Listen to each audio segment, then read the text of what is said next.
Good morning. We here at the Hub are honored to have with us today Mr. Oluwole Ojewale, who is a regional coordinator of the West African office of the Institute of Security Studies based in Dakar, Senegal. Mr. Ojewale has a PhD in urban and regional planning and is an expert in policy influencing projects in Africa, Europe, and the Middle East. He has worked extensively with CNN, the BBC, France 24, and other international television media systems. Good morning, Oluwole. How are you today? Good morning. I'm fine. How are you too? I'm very well. I'm very pleased to be here with you this morning. And why would you like to begin with introducing yourself and what you plan on discussing with us today? Thank you so much. I will start on the note that this is a very rare privilege to speak on this platform, and I do not take it for granted in any way. Something that started like a regular conversation, having read my publication, provided this latitude of opportunity to speak to NATO. Not everybody will have that experience, so I do not take it for granted in any way. And it also goes to show that the little work that we're doing, it brings encouragement to note that some of the most consequential organizations in the world have people in those places who pay attention to the things that we write as scholars, that we probably think we are just writing for the sake of writing. Anytime I have this kind of immense opportunity, it gladdens my heart and it encourages me to do more. And the reason is not because organizations like NATO are responding, but it goes to show that in some little way, what we are doing is also finding expression in places that matter.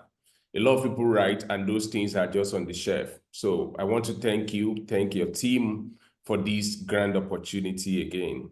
Yes, there's a lot we can talk about, but for the sake of this particular conversation, I will talk about the security dynamics in the Sahel. Thank you. If I could just say, I have to say that NATO is equally honored to have your time this morning. We appreciate every opportunity that we have to speak and listen actively to experts from your region. It is always far better to discuss something with somebody from a region who is personally involved and therefore maximizes every effort they have. So for an organization like NATO to have this opportunity is very positive for us, and we're delighted to have you here. Thank you so much once again. So I will be talking about the security dynamics in the Sahel and how things have changed drastically, particularly in the last four years now, starting with the coup experience in Mali, which has made security to degenerate seriously, to the point that a recent report now highlights that the Central Sahel is about the headquarters of violent extremist group in the world in terms of the sheer fatality, not necessarily in terms of their architecture of governance, which we all know that is still largely in the Middle East, but looking at the sheer fatality, attacks, destruction of infrastructure, erosion of state legitimacy in certain regions, it has grasped the attention of stakeholders in the security community globally and regionally, and even in local context. So everything that I will be discussing will be revolving around that in the course of the time that we're going to be having together. I believe you would like to begin by giving us a brief overview of the Central Sahel region as a hotspot for extremist terrorist activity. Yes. So this has a very long history. We can't deconstruct what is happening in the Sahel without paying attention to how governance has failed completely, partially, and comprehensively in some part of Sahel. So depending on how far we can go, but let us peg it at 2012, when Mali fell, and then that cascading effect has also created a kind of multiplier effect that is now expanding in the entire Sahel now. And there's no way we're going about this that we are not also going to talk about the intervention in Libya in 2011.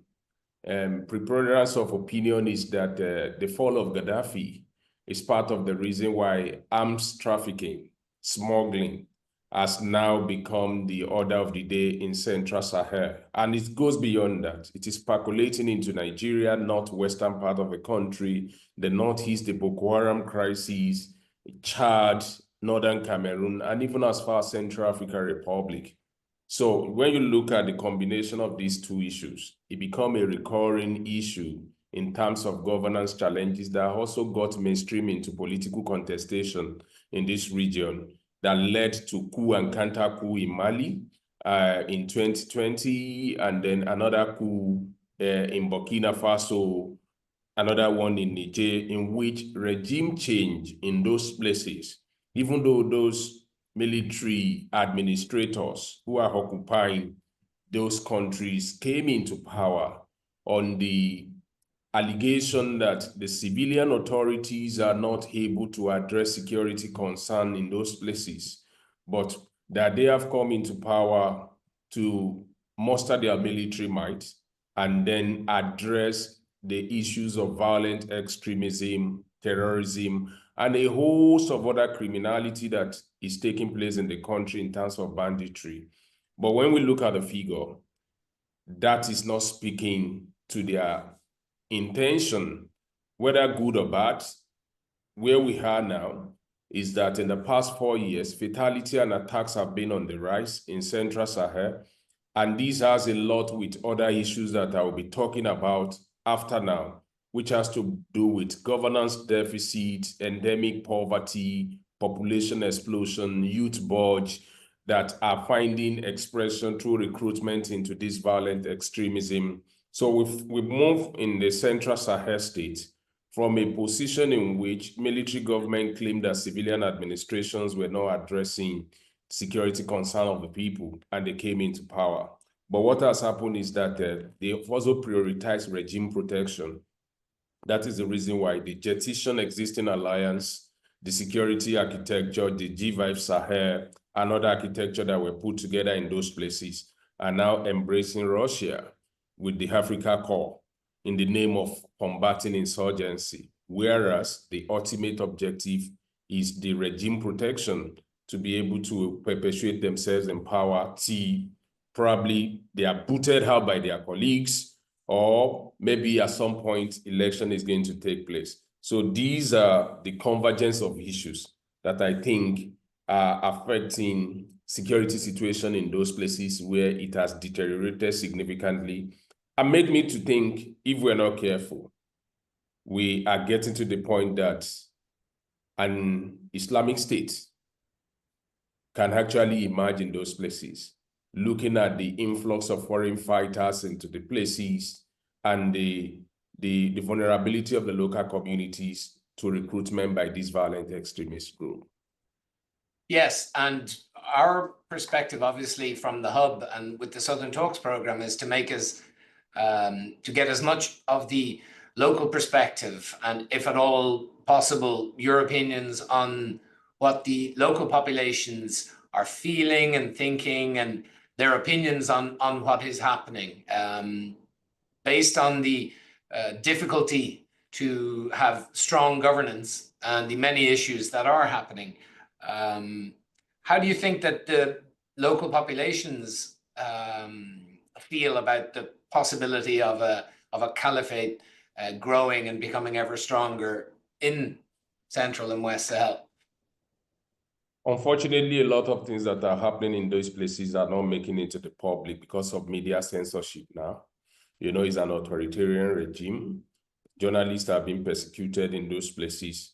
So it's a few things that we get to know about what is happening in those places. And I'm using the word we to mean the global community, the people in the global North, Asia, North America, and other places, because media is being suppressed.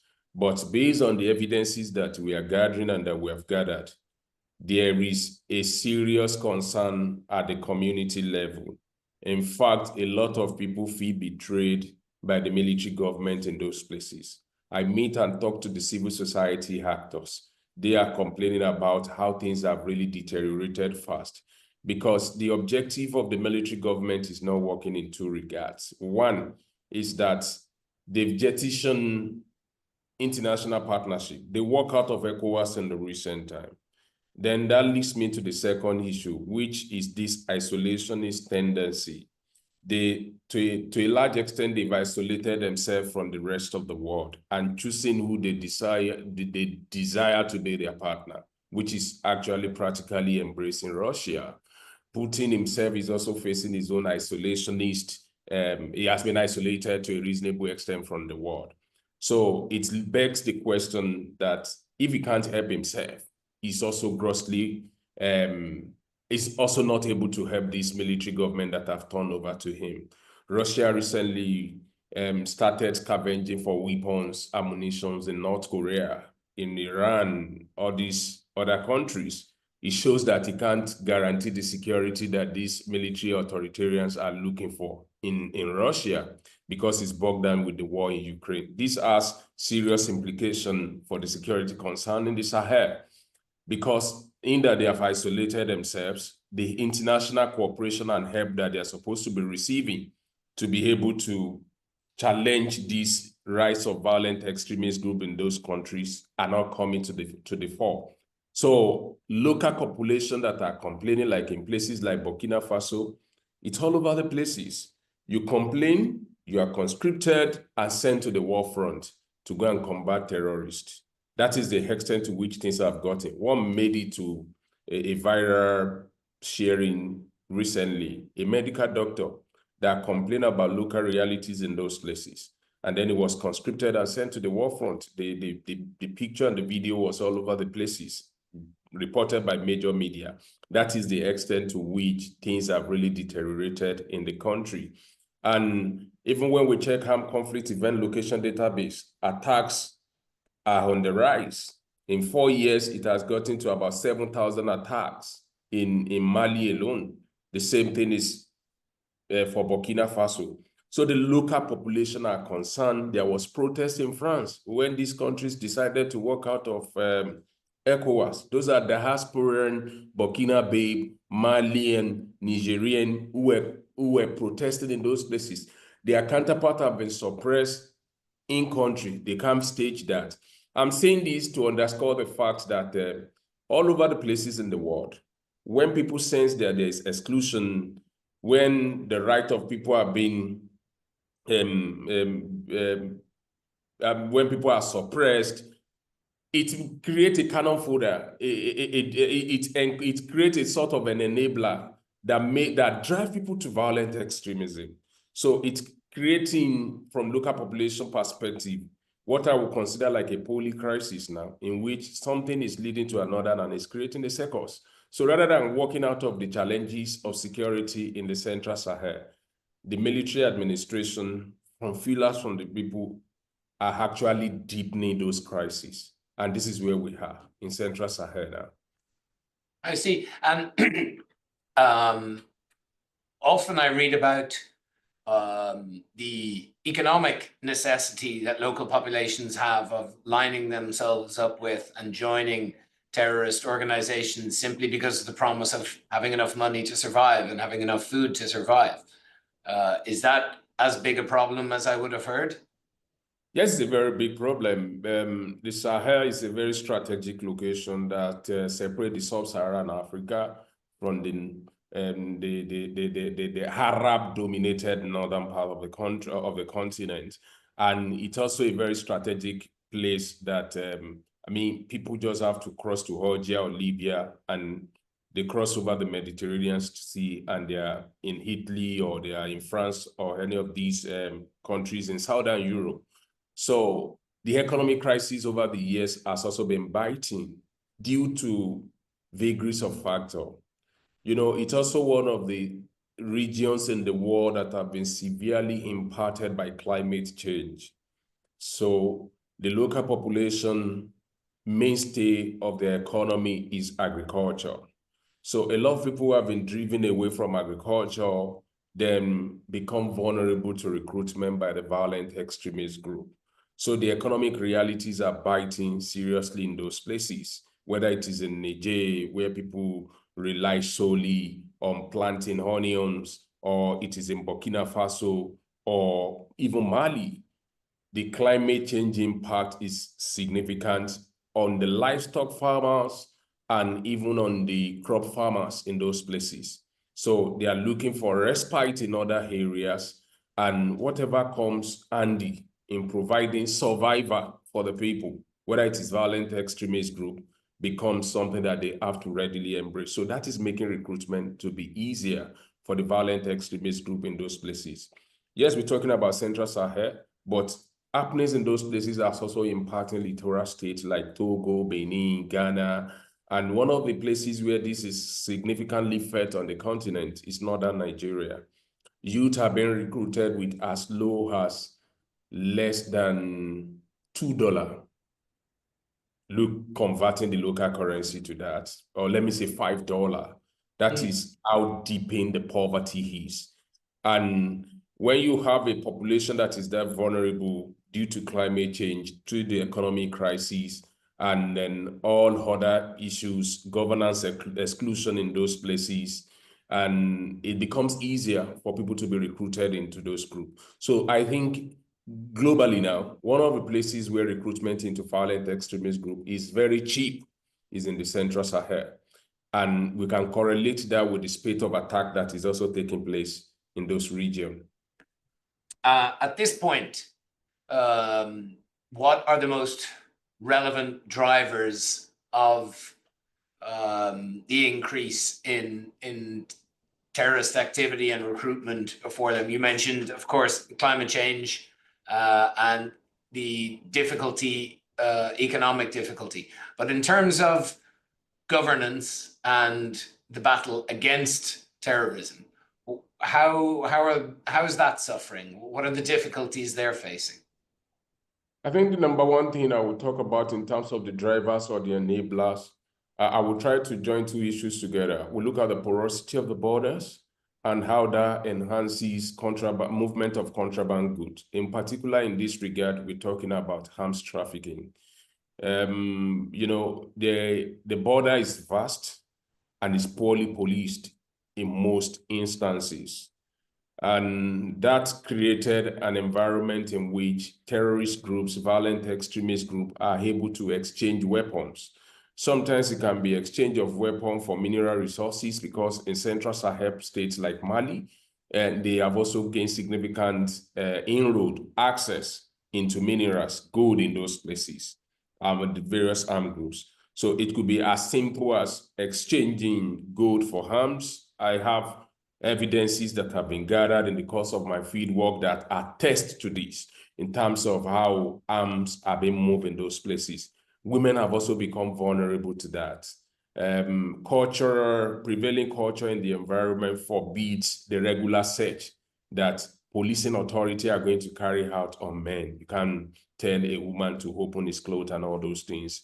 So women have also become easy conduit for the trafficking of arms in those places. And that connects to the first point that I raised about economic vulnerability of the people, that is making people of different demographic categories to be easily recruited into various violent extremist groups, and they play different roles in that regard.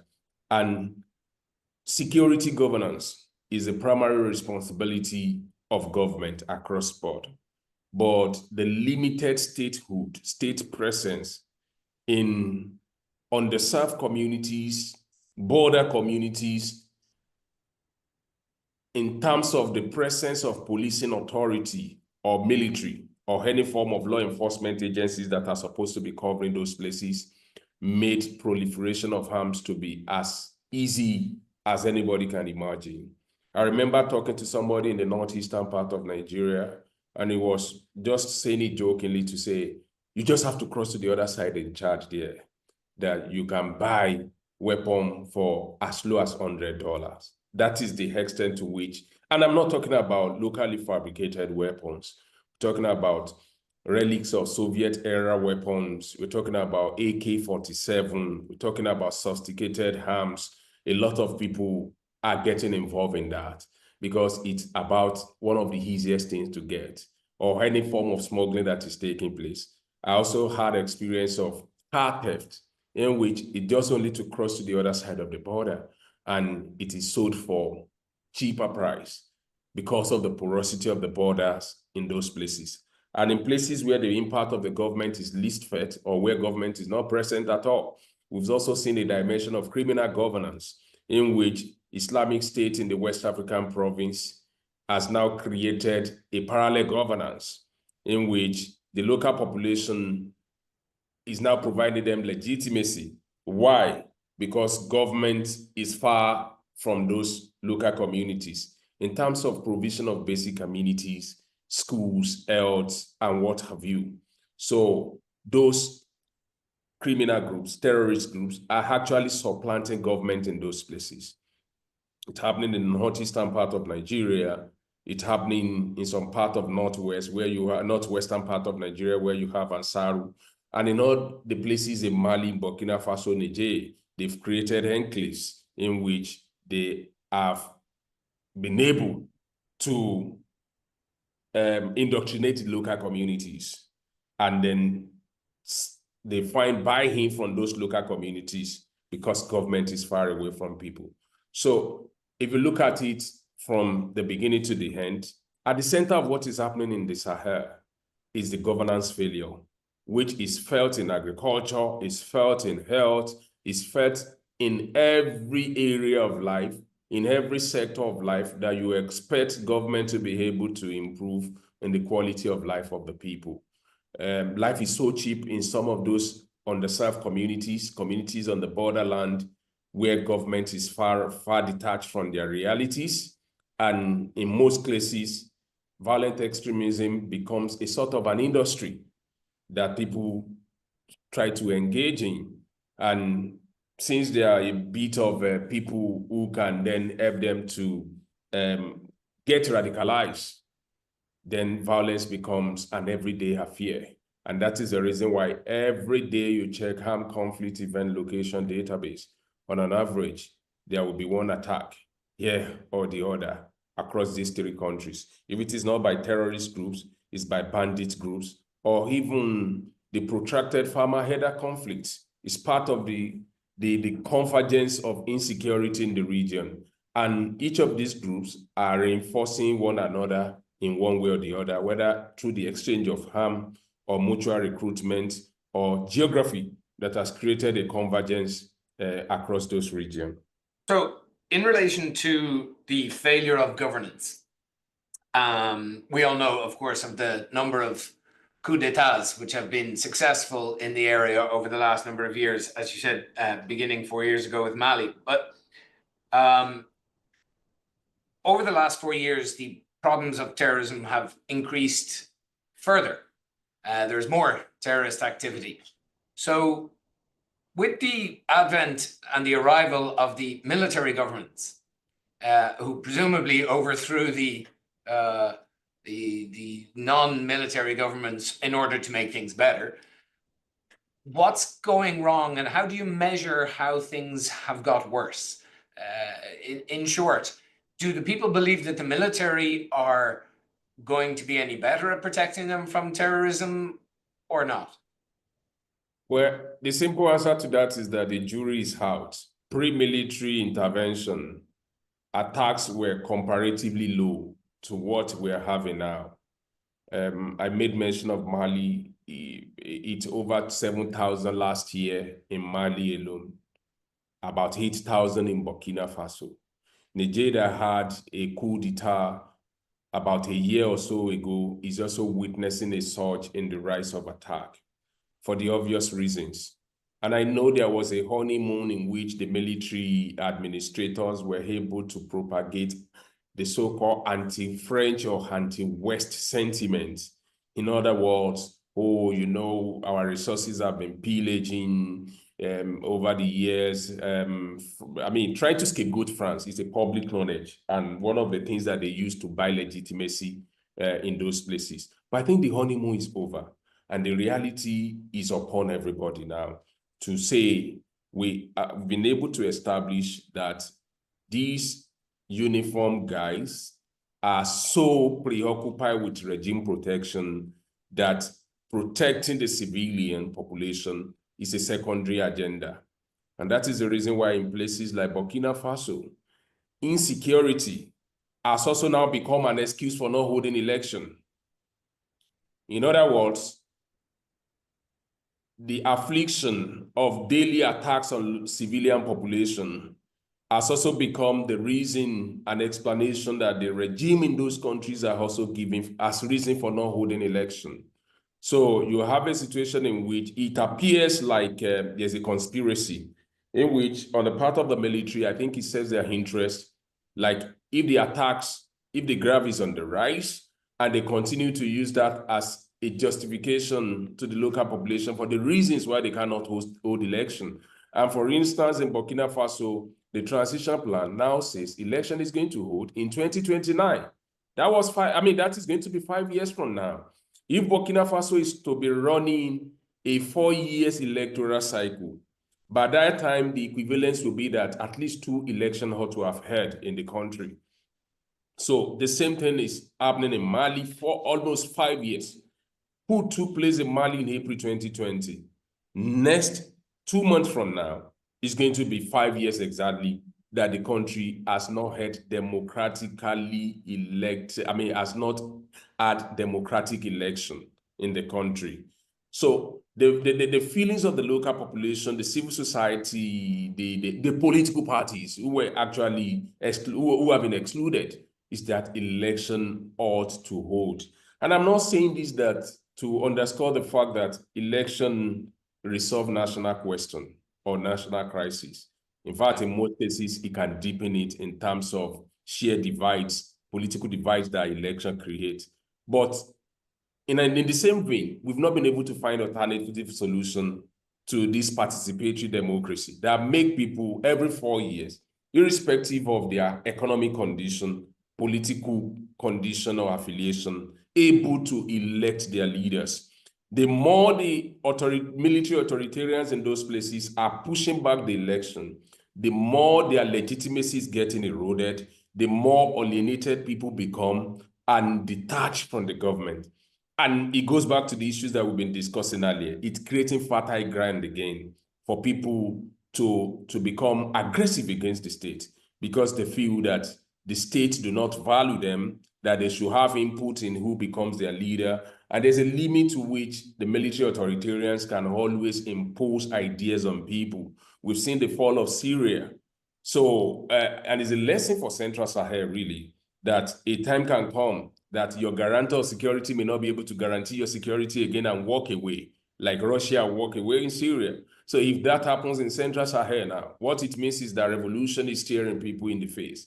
And, the implication of this is that even organizations like NATO must show interest because we're talking about combined population of more than 40 million people who are just few kilometers away from the door of Europe. So these are some of the realities that democratic exclusion is actually creating and feeding the ground for insecurity, the rise of violent extremist group across the Sahel now.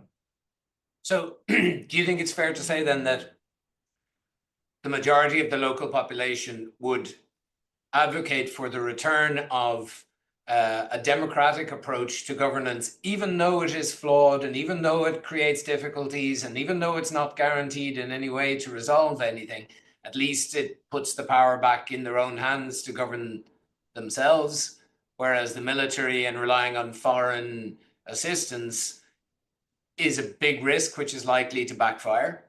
A very big risk, and the lessons are there. Recent experience in Syria teaches that aptly. And across all the countries in the Sahel, particularly these three countries in Central Sahel, according to Afrobarometer, support for democracy is above 50%, pre-coup and even before coup.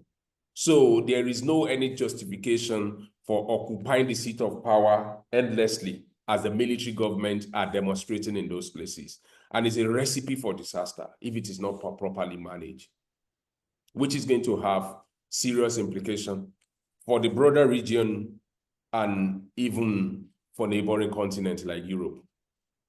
And in relation to that, the broader region, what might I ask is likely to be the changing in the relationship between the various terrorist groups should this trend continue in terms of growth of terrorist activity?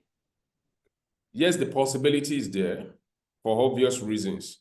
For the issues that I raised about how the region is becoming the home to foreign fighters, for the mere issues that they've walked away from regional economic bloc, and mind, I need to underscore this, ECOWAS is not just an economic bloc, it's also a security bloc. ECOWAS was having a conversation about putting up a standby military force for the Central Sahel to combat terrorism for the purpose of counterinsurgency. Now that they have walked away, it's going to make it very difficult to assess regional cooperation, particularly security cooperation in that regard. The US had to decouple their drone base. France packed their military architecture, MONUSCO, MINUSMA had to leave Mali. Some of these contradictions is creating, they are creating fertile ground for the expansion of insecurity, if I could put it like that, in the entire domain. Because the more you push away from regional security cooperation, what you are saying is that we can do it alone. They put together what they call the Alliance of Sahel States, but I think it's more political than being realistic, because we don't know what the Secretariat is all about. These are countries that have failed based on all human development indicators, can't guarantee security reasonable kilometer outside the capital. The military authoritarians had the worst challenges in the recent time in Ouagadougou and Bamako when a violent extremist group actually attacked military bases very close to the capital. That goes to show that if these armed groups are able to access the needed sophisticated weapon, they wouldn't mind to actually overrun the government. That is the implication. If they can go as far as 15 kilometers away from Ouagadougou, 15 kilometers away from Bamako, there was a time that the entire Bamako is being attacked by armed groups, terrorist groups.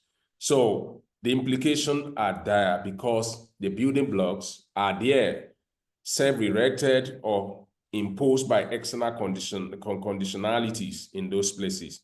So I will answer that question to say, by walking away from this regional security cooperation architecture, I think it has further made those countries to become more vulnerable. And like I mentioned, if these groups are able to overrun any of those capitals, we can't rule out the fact that they might want to establish their own criminal governance. They're already doing that in enclaves, in what most people refer to ungoverned places already. Thank you for that. And what are the positive strategies that regional organizations are trying to put in place at the moment? You've highlighted how things have changed and perhaps made things easier for terrorists, but are there any positive steps that the regional organizations such as ECOWAS, etc., are putting in place? So I will answer that to say a lot is going to become obvious in the next 3 to 4 months. Yes, these 3 countries have walked out of ECOWAS, but ECOWAS has set, I think, the 1st of July, if my record is correct, as the final exit date. So they gave them about 6 months for the transition period, and that creates different scenarios. One of the scenarios is that perhaps there could be high-level diplomatic engagement that make the military authoritarians in those countries to change their mind and then come back to ECOWAS. If that happens, it makes the work easier, like to normalize relation and then work together to find to implement regional security strategy to address the rise of insecurity and violent extremism in those countries. In the case that that fails, then after July, we might begin to see a situation in which it's going to be every nation for himself.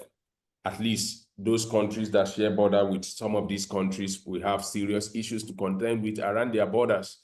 I'm talking about Togo, Benin. There are attacks that are already taking place in those littoral states, which are quite unusual, northern Ghana. So each country might have to develop some sort of security cooperation with those countries individually, negotiate security cooperation individually. The same thing is going to happen between Senegal and Mali that shares serious stretch of boundary with Mali. That is one scenario. The second scenario is that if they come back, like I mentioned, ECOWAS had already proposed an idea of regional standby force for counterinsurgency. If the countries that are epicenters of terrorism are pulled away from ECOWAS, it becomes very difficult to put up multi-billion-dollar projects, security projects, for partners that are not really even interested to work with them in the first place. So I think the positive that can happen around that is that maybe ECOWAS will have to tweak that strategy of border protection that covers their countries, the states that share borders with these countries of Burkina Faso, Mali, and Niger. At least if they can have security cooperation with these three countries, it implies that they need to really strengthen their own border security. And that will come with significant investment in modern armament, drones, recruitment into border policing, strengthen border security for one reason: the inflow of firearms and then of terrorists who are now finding abodes in forests of these littoral states of Togo, Benin, where they retreat to before they go back to go and plan their attacks. So I think that is what I will consider as the scenario that can play out in terms of what can be the positive for this. But the best scenario is that ECOWAS is able to navigate, which I think is looking quite unlikely now, because the reason why the countries leave ECOWAS in the first place is not necessarily because of security concern. Is the fact that they don't want any external stakeholders or interlocutors to dictate their democratic transition for them. That is the big issue that ECOWAS and these states are having together, and they are not able to resolve. So if that happens, then it means that perhaps the alliance of Sahel states, which has also been put together to combat cross-border terrorism, if it is strengthened, if it is reinforced, perhaps it's going to help to combat insurgency in those places. But don't forget that two factors are probably going to serve as limitation to this. One is that these are some of the poorest countries in the region. And the second thing is that they've narrowed their international security cooperation in the direction of Russia alone. And the help that Russia is going to, Russia will be able to provide for this country is also going to be largely determined about the outcome of what happens between Russia and Ukraine, and then other conflicts conflicts that are going on in the world, which has now attracted international attention and probably relegate what happens in the Sahel to the background. So a lot of the outcome in the Sahel is not going to be dependent on what the Sahel states do or what they don't do, but what happened in other conflict settings in the world. A question I have about what you just said there. So ECOWAS, the big issue with ECOWAS is that across the board, foreign influence is not seen as positive when it comes to deciding how ECOWAS will set up its procedures and its policies, etc. Which foreign influencers do the public see as being the worst or the most dangerous? Please answer as honestly as you like. I'm curious, genuinely curious to know you clearly have mentioned many things about what Russia is doing and what it might end up doing based on what's happened in Syria, etc. But I do get the feeling that the public doesn't necessarily see Russia as being the big bad evil. Yes, Who are the people afraid of? I think the feelers in the Sahel states and the idea, the sentiment that the military authoritarians have used to buy the legitimacy of the people is the anti-French sentiment. So what they've done is to paint France as the explanation for all the ills that have happened in the Sahel. That widespread sentiment has really, really traveled for long. And I think you saw what happened in Niger, how they treated the ambassador and all those things. So this sentiment essentially was to actually buy local legitimacy. But it also has its own expiry date. It's no longer selling. So recently, Niger turned over to Nigeria to say Nigeria is planning terrorist attack, is aiding terrorists. And then this is also something that the military government in Niger is using to reinforce local legitimacy for the obvious reasons. The president of Nigeria is also the chairman of ECOWAS. And then there's been a lot of diplomatic rapprochement between Nigeria and France in the recent time. So like citizens of Niger are made to begin to see Nigeria as their primary enemy now. So Right. like that the military intervention plan originally in Niger was, they see that, and this is speculations, but we should be able to talk about that because this is what the local populations are buying into and what is their perception.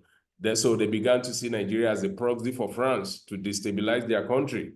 So when the sentiment about the anti-French sentiment could no longer sell, then they turn over to Nigeria.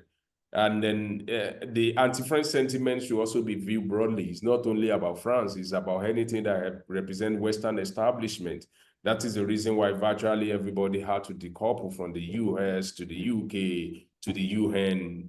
Anything that represents Western interest, that is seen as Western interest, is seen as the biggest security challenge for the people of the Sahel. That is from their own perspective. From where we sit and what we can read as meanings from what is going on in the Central Sahel, I think the biggest challenge is how much of support can Russia actually provide to the state, knowing fully well that Russia is bogged down by its own internal contradictions of with Ukraine now.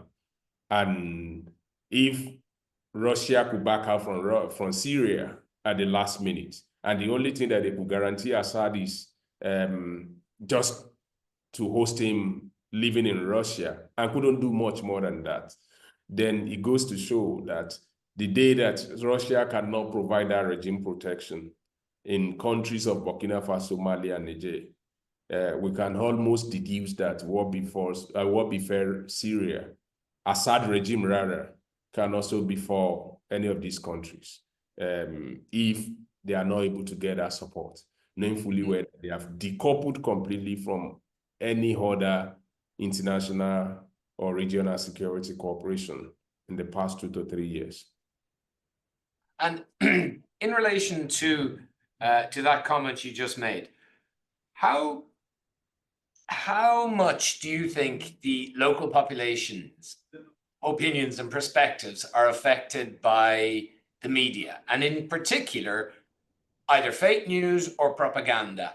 And the reason I ask this, obviously, is because the entire world is now living through a time where it's extremely difficult to get empirical facts. It's pretty much all one side or the other opinion, and quite a lot of the time people are finding it very difficult to be adequately informed on topics. In particular, in relation to, for example, Russia and China and the efforts they are making to demonstrate to the people that they're on Africa's side and the West is not on Africa's side. It's probably not your area of expertise, but how much do you think the populations are being swayed by inaccurate information, particularly maybe on the internet, and what are the sites and what are the methods that are most being used? Yes, I'll be very practical with this very important question because it's something that also agitates my own mind. And I can tell you that I don't know where those trolls are planted. Some people are saying they are Russia troll factories. Maybe they are actually planted in those countries. But I can tell you that it's really, the population are conquered already. So it's not really so much about what information they get or the quality of information they get. They are already conquered. But I think in a bid to do what I would consider as create a different messaging for the external readers, audience, so to speak, there are a lot of troll factories. And I'm going to be very practical with this. So they've recruited them. You see such posts on Twitter, on LinkedIn, on Facebook, and they get shared on WhatsApp as well. So whatever is done, I will give you one example. Sometimes ago, there is this news that was trending about Burkina Faso has just purchased a new aircraft to revive the national carrier. And those kind of information trend a lot for the global audience. To portray them as the social reformer, the political reformer, particularly the fellow in Burkina Faso who projects himself as the modern-day Sankara, who is the most consequential political leader in the country, who was also of the military background in those days, but drove a lot of social reform and revolution in the country at younger age like him. So you see the idea in which they portray this like development is taking place. And you ask your first, I asked the basic question. If a country buys one aircraft, you go to a country like Nigeria or Ghana or any of the neighboring countries, there are private individuals in those countries, at least I know of Nigeria, that has in its fleet 32 aircraft. If a private business person is controlling 32 commercial aircraft, what is the big deal if a country buys just one aircraft? That is the extent to which they go. The other news was like Burkina Faso has paid all their debts. I don't know. These kind of things trend on social media. The idea is to portray them as the new generation liberator that is rooted in Pan-Africanism, but that is not the case. There's wanton human rights abuse on ground. There are people, journalists who could not report, people who have been taken to prison, political prisoners all over the places. So these are some of the things that their troll factories bring about on the internet. And I can go on and on and on to mention examples of that in terms of trying to dissuade the global audience that the military government is a far better alternative to their to the Democrat in those countries. So selling military administration, military coup as an alternative to credible local election in those places, projecting them as the saviors of the people. They've recruited a lot of people on LinkedIn, on Facebook, on Twitter, who are busy spreading this kind of news, and those news go far and wide. I've had people who call me, who share some information on WhatsApp, thinking I should be able to confirm for them that, look, is this true? Let me give you an example. Recently, there was a car manufacturing plant that was trending, and it was sent to me on social media that Burkina Faso is now manufacturing, I think, electric car. I told the person, I said, check the background very well. You will notice that these are images that are lifted somewhere and then just put in this particular frame for people to, these are professionals who think I should have a better information about what is going on. So you have issues about, we have reinvigorated the national carrier. Burkina Faso is now manufacturing electric cars.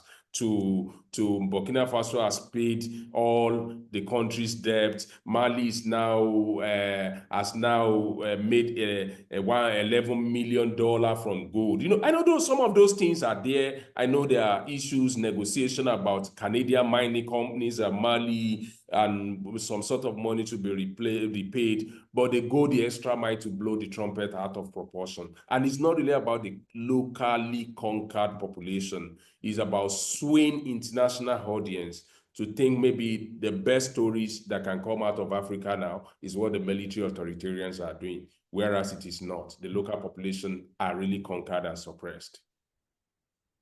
Right. Okay. On the basis of everything we've said so far, an optimistic outlook. Yes, it's not all dark and gloom. Like I mentioned, this is also a region of Africa that has some of the most, that has endowment of some of the most strategic minerals. You talk about gold, you talk in Mali, in Burkina Faso, you talk about uranium in Niger, extensive deposits. And in the event that they are able to put their house in order, in the event that a credible election can hold, in the event that the military administration actually will work for the people, the Sahel also presents a vibrant economic opportunity. The population is young and agile, which provides some sort of significant human resources that can be leveraged to drive national development. In the event that they are also able to make strategic investment in critical infrastructure, I don't think it is all doom and gloom, dark and gloom. You know, I've traveled to the Gulf states. The desert that you find there is about the type that you also find in the Sahel. So it's not only about agricultural development alone. These countries, 20, 30 years to come, if they are able to put their organize their political environment, can also emerge as major tourist destination if significant investment is made along these issues that I've highlighted.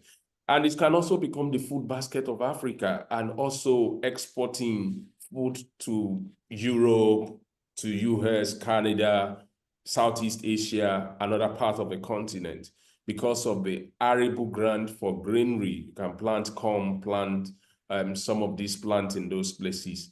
So vast lands, growing population with conducive climate and significant investment in climate resistant seedlings that can better improve agricultural output in those places. I think something good can come out of Sahel, and we shouldn't give up on that strategic part of Africa, which can become an oasis in the desert for economic development, for human development, and any form of opportunity that can advance the cause of quality of life in those places. So, yeah. But it's a modest optimism. We are saying this with the view that if the political climate is controlled and properly managed, and then they foster regional cooperation and not walk away from what has worked significantly over the years, I think the situation is not beyond what can be remedied. Let me start on where you started from in terms of the perception of the people about Western influence. I think it is what the military administrators have sold to the people to be able to buy their legitimacy. And I'm one of those who have also argued that it is just to gain political currency. When you look at the sheer connection of the elite in those countries, they have businesses in France, they have their children going to school in France, none of them is sending their kids to Russia or any of these places. So I'm one of those people who believe that the Western interaction is still kicking, and it is still very, very strong. There's flights to these countries every day from France. They are sending their kids to go to school in those places, not to Russia. So it means that what we have seen is just some form of political disengagement. But in the real sense of it, in the area of trade, in the area of cultural interaction, there's still a very strong link between these countries and France, which is the big picture here, and the broader Western interest. What do I think they should do? Whether covertly or openly, although the latter might be difficult, but they still need to support democratic transition in those countries. Because the lessons that we've seen in terms of military authoritarianism in Africa, it has never yielded results in any part of the country. I mean, in any part of the continent. And if history offers any lesson at all, it is the fact that we can almost project, extrapolating from history, that the experiment that is ongoing in Burkina Faso, Mali, and Niger is not likely going to yield any positive result, because military form of government is archaic, is outdated, and is always preoccupied with regime protection, that they leave out any other area that is supposed to affect the quality of life of the people. We are living in an extraordinary time in which security challenges, climate challenges, public health challenges do not have respect for borders. So in that context, we can't afford this isolationist tendency that the countries are exhibiting and trying to promote, because it's going to be a serious disaster. Like I mentioned, you look at the combined population. If there's a revolution in that place, no country is safe there. Who is going to house more than 20 million people? Even people of that size, I mean, the population of that size, trumping onto Europe is a very big issue. So I think the big picture is the multilateral institutions, Western establishment should retrace their step and not completely cast these people as an outcast, but find a way to elicit some form of cooperation with them, work with them, then make them to sign up to democratic transition within a reasonable period of time. And then I think with that, there might be some sort of relief, because what I also think they need is a guarantee that they will not probably be tried for subverting democratic government in those places, and the experiment that they are trying to work out in terms of developing their country, if they do have that genuine interest, is better coordinated in an inclusive environment in which people are able to elect their leaders and hold their leaders to account. Those are critical issues, ingredients of state building that I think are presently missing in those countries. So the international community must support such effort that drives towards democratic transition in the country. That is the basis for negotiation to start with. Any other thing is secondary. Thank you. Excuse me. Thank you very much for that. Oluwole, I'm afraid we've come to the end of our time. I could go on for hours discussing this with you. I found it extremely informative. May I thank you from the bottom of my heart on behalf of the Hub and NATO in general for your time here today and for sharing your immense knowledge with us. Thank you very much indeed. Thank you so much for the opportunity. I truly appreciate it once again. Thank you. I wish you happiness and good health. Yes, bonne journée. Have a nice day. Bye-bye. Bye.